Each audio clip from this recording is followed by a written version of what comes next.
Hello! Let's talk about some books that I'm super excited about that are coming out in 2023. Hi, I'm Colleen. If it's your first time here, I talk about books and writing, and today we're going to go through I think it's 11 most anticipated new books I have for coming out in 2023. I read across the board genres. A lot of these are romance, but there are some historical fiction. There's some mythology retellings in here.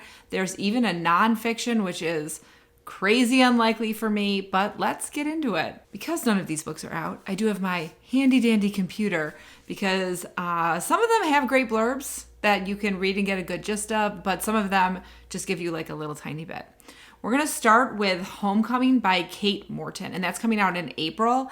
And Kate Morton is a fantastic writer, and I always have kind of a hard time describing to people what genre she fits in because she writes books that are sort of historicals and they're sort of mysteries, and sometimes they even have a little bit of romance. Her most famous one, I think, is The Forgotten Garden, maybe The Clockmaker's Daughter, which I read a couple years ago and absolutely adored.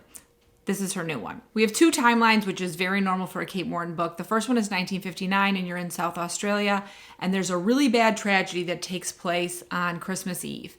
And something with like a delivery man stumbling upon something terrible that's happened.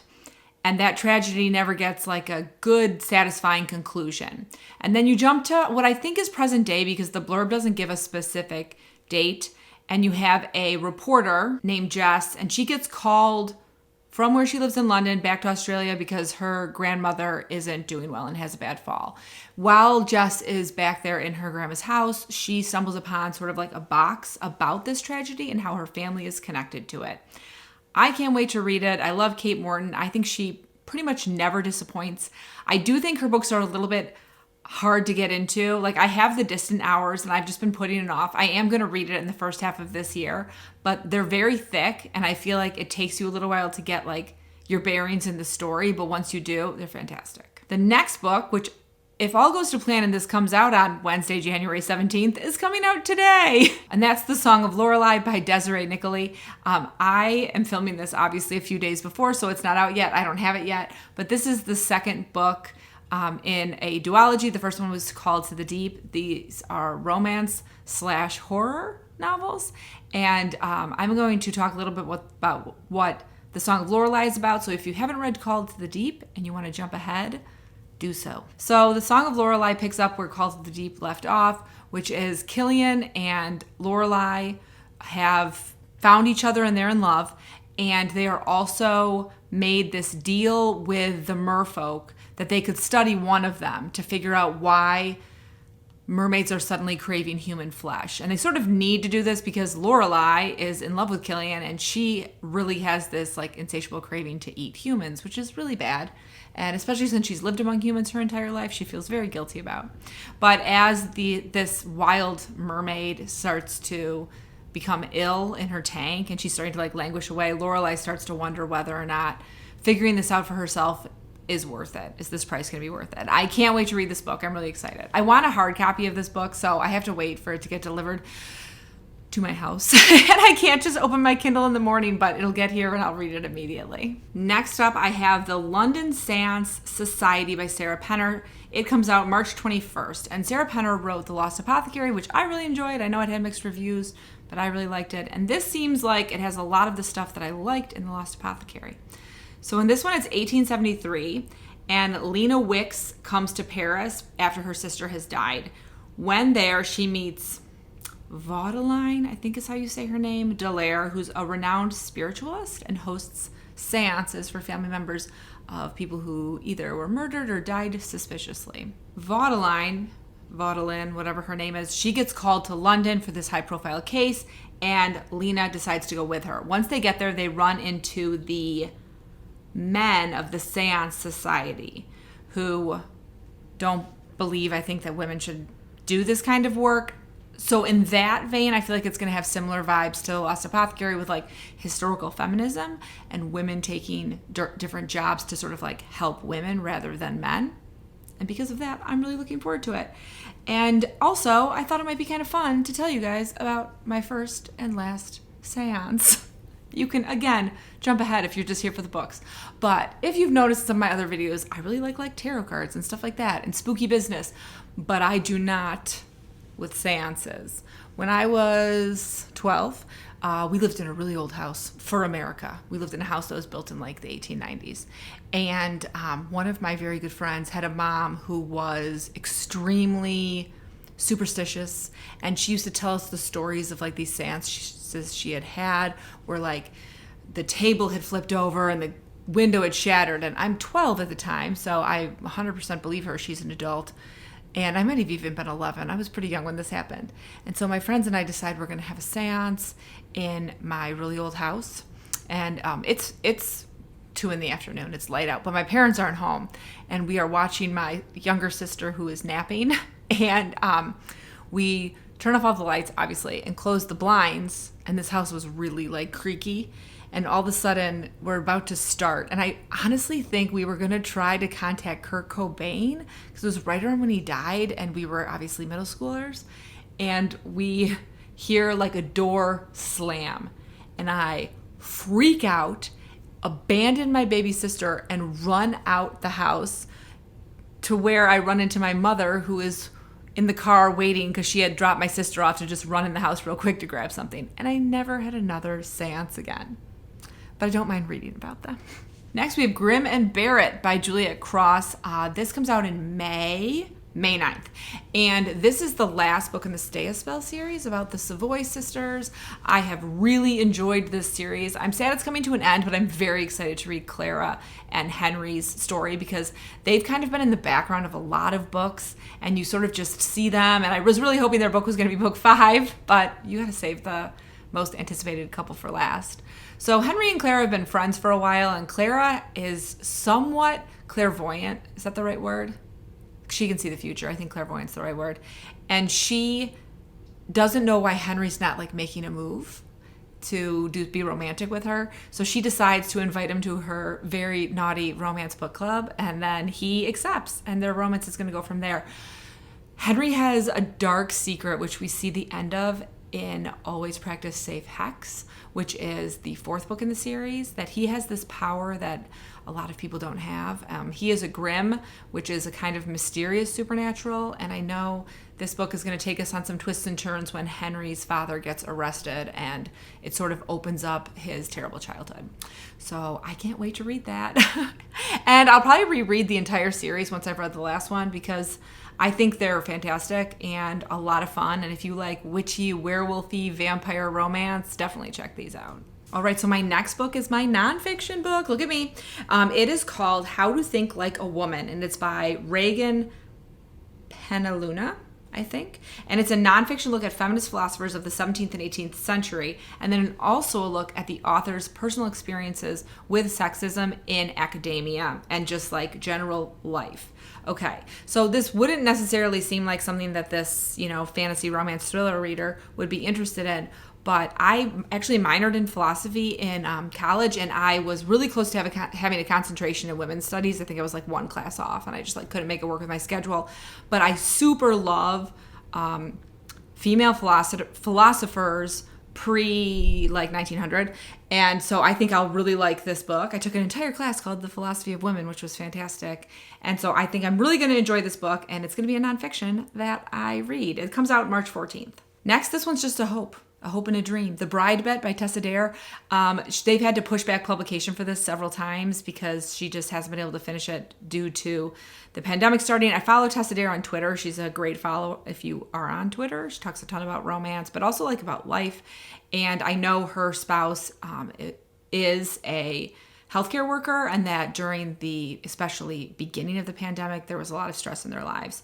I'm really hoping that this book comes out in 2023. It's the last book in the Girl Meets Duke quartet, and it is about, what is her name? Nicola, and she is the 4th friend in this group of friends that needs to fall in love.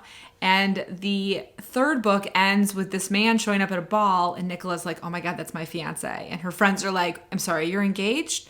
And apparently she's been engaged for 10 years, and now he has shown back up and is like, I'm ready to get married. We got to do it. So I can't wait. The women in this series are all very quirky, so I think that Nicola will be another great quirky Tessa Dare heroine. that I can't wait to read about. I obviously don't have a release date for that because it's just a hope that it comes out this year. Next, I have The Scandalous Ladies of London, The Countess by Sophie Jordan. It comes out March 28th. I have an ARC though, so I'm probably going to read this in February, and I'm going to read you the blurb because I was like trying to paraphrase this, and it's nothing I write is going to be as good as the blurb. So I'm just going to read it out loud to you. Wealthy society maven Lady Gertrude knows how the world works. If her husband is less than faithful, it's an acceptable price to pay for her coveted position at the apex of London's most fashionable set. No exclusive soiree or lavish ball is complete without her and her group of decadent, well-connected friends, and this season promises more excitement than usual. True is launching her daughter into society, helping her navigate the cutthroat marriage mart, and complete with fortune hunters, jealous debutantes, and malicious gossips. As skilled as True is at playing the high-stakes game of the ton, she never expects to meet her match until Jasper Thorne begins to court her daughter. Jasper needs a titled bride, but when he meets True, all his carefully laid plans go up in smoke. The attraction between True and Jasper is undeniable and unacceptable. To indulge in an affair with her daughter's suitor would be ruinous. If it becomes public, she'll never survive the scandal, especially as it becomes clear that he wants more than one night. He wants the impossible. He wants forever. Oh my God, yes, please. Now that I'm getting a little older, I really love these kind of romance novels because you assume if this woman is introducing her daughter into society, her daughter's probably about 19, so she's probably 40 at the youngest, and I can't wait to read this. Next, Atalanta by Jennifer Saint is coming out on May 9th, and Jennifer Saint wrote Ariadne, and she wrote Electra, and I loved both those mythology retellings, and I think Atalanta is a great character for a mythology retelling. Atalanta is born a princess when a prince is wanted, and she's abandoned on a mountainside. And Artemis, who is tied for first place of best Greek deity, in my opinion, between Artemis and Athena, sort of decides to watch over Atalanta, and she's raised by a bear mother, and she becomes an amazing warrior. This book is going to be about her time spent with the Argonauts, of Jason fame, and also a great love affair that she has, and I can't wait. I love Jennifer Saint's mythology retellings. They really go on a journey with these characters, and I think Atalanta is going to be a great one. Next, we have The Bones of the Story by Carol Goodman, and that comes out July 11th. As you know, I love Carol Goodman. The Disinvited Guest was her mystery that came out this year, and I came out in the summer. I can't remember exactly which month, but I inhaled it, and it was my best thriller mystery of the year, so I have high hopes for The Bones of the Story. In this one, we are following a group of writers who go back to their alma mater, and 20 years ago when they were all in college, there was a tragedy in which a student went missing, a professor went to find the student, and the professor died, and the student was never found, which is pretty dark. So they all come back, and they're doing a writer's retreat, and then some similar stuff starts to happen, happened 20 years ago, and one of the alumni dies in a similar fashion, I believe, to the professor. So I can't wait to read this. I know it'll be so creepy. Carol Goodman writes a great literary mystery, and I love how she always sets everything at colleges or boarding schools because it gives it a real dark academia feel. So I'm really looking forward to that. This is one that I will definitely read as soon as it comes out because I love her books so much. Then we've got Lore Olympus Volume 4 by Rachel Smith. What can I say? I love this graphic novel series. It is a webtoon that has been published, and I'm so happy it's been published because I just have a hard time reading graphic novels on my computer. So I did start reading it years ago on my computer and just couldn't keep up with it. Now that it's being printed, I love it. I'm a little nervous though because it says book 4 out of 4 in the series, and I know there's way more past this one, so I'm hoping that they will continue to release these because I really enjoy them. It's a weird retelling of Hades and Persephone, in which it's more just an age gap romance that takes place in kind of an urban fantasy version of Olympus. The illustrations are absolutely gorgeous. I don't know who this yellow guy is that's kissing Persephone on the cover because Hades is blue. Also, there's this couple on Instagram who dress up as Hades and Persephone in this iteration.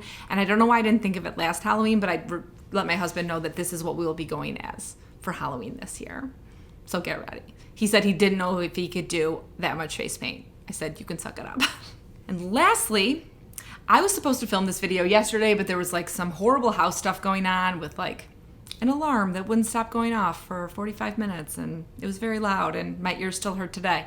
But the plus side of that was today, one of my friends, Cherish Reed, on Twitter, announced that she's going to be part of this great anthology, and I am so happy I get to put it on my most anticipated read list. It's called Even If the Sky is Falling. It's edited by Taj McCoy, and the authors are Cherish Reed, Sarah Smith, Denise William, Lane Clark, and Farrah Heron. And I follow almost all of them on Twitter and really like them a lot as humans and writers. It's going to come out May 30th. It's 6 sexy stories about the world ending.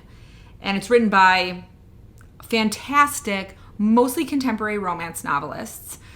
And Cherish's story, because she posted about it, is about a bookstore owner, his favorite customer, and some Cold War role playing in his bunker, which sounds completely bananas and completely wonderful. And I can't wait to read it. It'll be a super fun romance anthology to start the summer off with over Memorial Day weekend, which is when I will plan to buy and read it. So those are my most anticipated reads for 2023. I hope you found something on it that you liked. If you're still sticking around, thank you so much for watching this video. And please, in the comments, let me know what book you are most looking forward to in 2023.